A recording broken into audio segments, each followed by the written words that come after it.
ज्यांनी आजचा कार्यक्रम खऱ्या अर्थानं घडवून आणला असे राज्याचे ग्रामविकास मंत्री आणि सावित्री आईचे खरे सुपुत्र जयकुमार गोरेजी। खरं म्हणजे मला या गोष्टीचा आनंद आहे।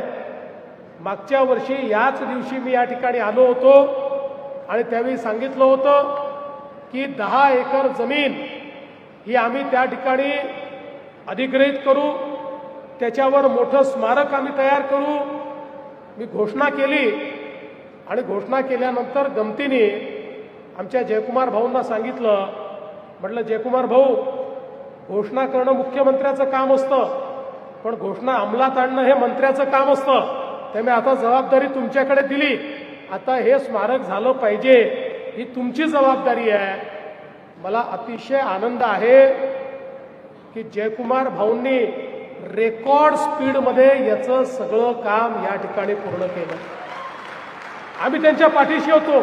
मी असेल, एकनाथराव शिंदेजी असतील, अजितदादा असतील, आम्ही सगळे आम्ही सांगितलं तुम्ही पुढे व्हा, आम्ही तुमच्या पाठीशी आहोत। पण हे मी देखील कबूल करतो की महाराष्ट्रामध्ये पहिल्यांदा असं झालं असेल की घोषणा केल्यानंतर 1 वर्षाच्या आत जागाही मिळाली, आराखडाही तयार झाला, आराखडाही मंजूर झाला, टेंडरही निघालं आणि कामाची सुरुवात देखील त्या ठिकाणी झाली। असं यापूर्वी कधी घडलं नव्हतं। खऱ्या अर्थानं ही जादू जर कोणी केली असेल तर ती आमच्या जयाभाऊंनी केली, हे मात्र या ठिकाणी मी मान्य केलं पाहिजे। ग्रामविकास मंत्री म्हणून जी जबाबदारी जयाभाऊंना आम्ही दिली, त्या जबाबदारीला सार्थ अशा प्रकारचं कार्य हे त्यांनी करून दाखवलंय।